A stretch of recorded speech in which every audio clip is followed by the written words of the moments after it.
Oke, jadi itulah teman-teman reaction ngaji kita bersama dengan Gus Baha atau Kiai Haji Baudin Nur Salim tentang Gus Baha bertarung fikih dengan Kiai Haji Marzuki Mustamar dengan dalam mengaji di Kiai Haji Mustafa Bisri, dan beberapa catatan yang merupakan rangkuman dari kajian kita bersama dengan Gus Baha kali ini, diantaranya yaitu yang pertama adalah khilaf atau perbedaan kontra atau paradoks antara pendapat para ulama atau para ahli fikih itu bagus karena nantinya ini akan meringankan ibadah umat.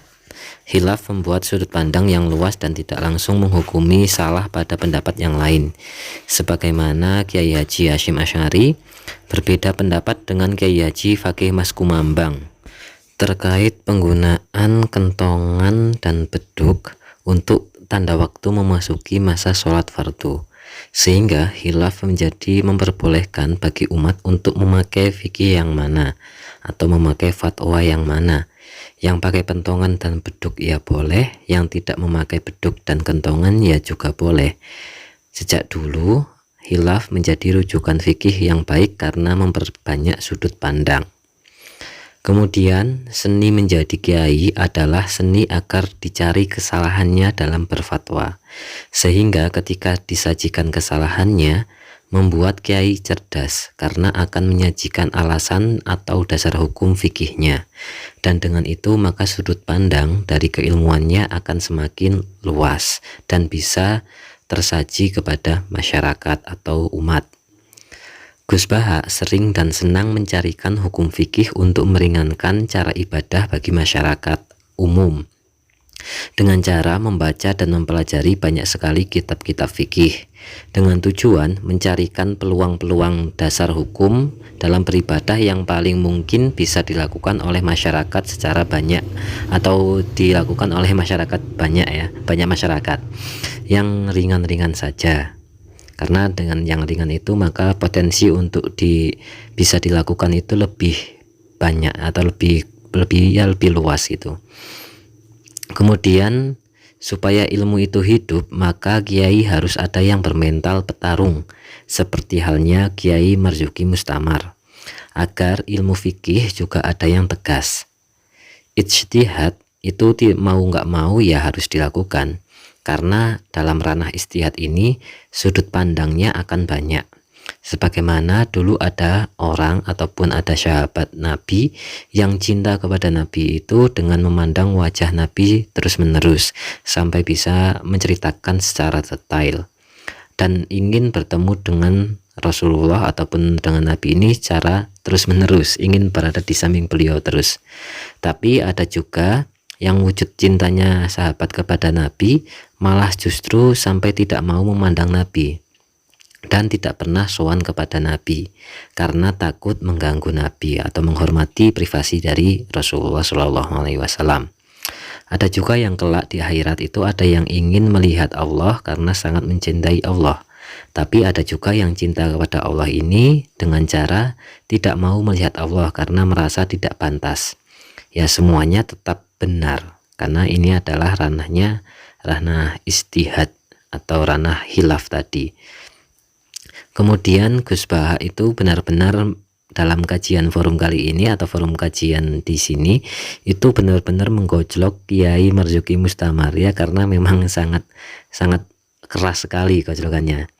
Namun ini dilakukan secara terang-terangan dan langsung di hadapan Kiai Marzuki, sehingga Kiai Marzuki juga tak akan mungkin sampai memasukkan dalam hatinya terus dendam dan sebagainya, itu nggak mungkin, karena mereka berdua benar-benar ulama yang menurut saya itu yang sudah hebat lah, sudah selesai dengan dirinya sendiri, dan yang diobrolkan juga hal yang bersifat keilmuan. Namun ini memang ya, hal ini itu Gus Baha menggojlok Kiai Marzuki ini di forum umum di dalam pengajian ini, dan secara gamblang, secara terus terang saja, ini itu sebenarnya tujuannya atau diniatkan untuk khilaf, dan memang artinya beliau langsung mencontohkan betapa khilaf antar ulama atau antar ahli ilmu ini ya untuk memperluas sudut pandang dalam beribadah Dan dengan cara menggojlok Kiai Marzuki Mustamar ini merupakan satu bentuk kecerdasan tingkat tinggi oleh Gus Baha, karena kita sebagai audien langsung bisa melihat secara langsung materi khilaf yang disampaikan oleh Gus Baha. Jadi Gus Baha ini benar-benar langsung mencontohkan materinya beliau kan tentang khilaf, dan langsung dicontohkan dengan cara menggojlok Kiai Marzuki Mustamar. Kemudian yang terakhir adalah Gus Baha itu juga di sini di forum ini menantang beberapa kiai-kiai dan gus-gus muda dengan keras ya tadi di dalam ngaji kali ini, karena beliau memang orang yang sungguh-sungguh belajar dan punya ilmu serius. Kalau nggak percaya boleh didebat dan siap berkhilaf dengan siapapun dalam forum itu ya, terutama gus-gus muda ini, karena hal ini memang diniatkan untuk memancing para gus-gus muda atau kiai-kiai muda agar mau belajar secara serius juga, sebagaimana Gus Baha pernah menyatakan atau meminta agar gus-gus muda, kiai-kiai muda itu ya saat ini wis wayahe, sudah saatnya untuk tampil dan melanjutkan laku waliullah dari para leluhur-leluhur mereka. Jadi ke forum-forum ataupun tentang kajian tradisi keilmuan itu memang harus dilakukan oleh para gus-gus muda dengan cara belajar serius dan siap Gus Baha untuk berkhilaf dengan mereka. Intinya itu khilaf tentang ilmu ya, berbeda pendapat ataupun saling menentang dengan cara atau dengan dasar keilmuan yang jelas. Karena itu untuk berkhilaf kan juga harus belajar dulu. Nah, di sini Gus Baha kecerdasannya itu benar-benar ditunjukkan ya, bahwa Gus Baha ingin meminta agar beliau itu dilawan, atau Gus Baha ini menantang para gus-gus muda ya untuk melawan beliau. Ini benar-benar kehebatan buat beliau. Itu yang bisa kita ibaratnya kita rangkumkan dalam kajian kali ini. Tentu saja masih banyak kesalahan ataupun kurang sempurna, karena memang ngaji Gus Baha sudah sempurna, nggak perlu dirangkum atau nggak perlu dijelaskan ulang juga nggak masalah gitu kan. Tapi ya di sini kita bersifat agar seperti halnya ilmu itu liar, maka kita harus mencatatkannya sebagai rangkuman. Kalaupun misalkan rangkumannya itu kok agak selewah atau salah, ya mohon nanti dikoreksi ya buat teman-teman, buat sedulur-sedulur semua.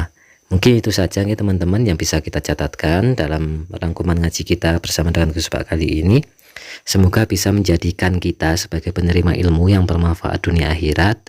Semoga menjadi amal ibadah Gus Baha yang berkah dan berkahi untuk kita semua. Amin amin ya rabbal alamin. Sekali lagi terima kasih. Wassalamualaikum warahmatullahi wabarakatuh.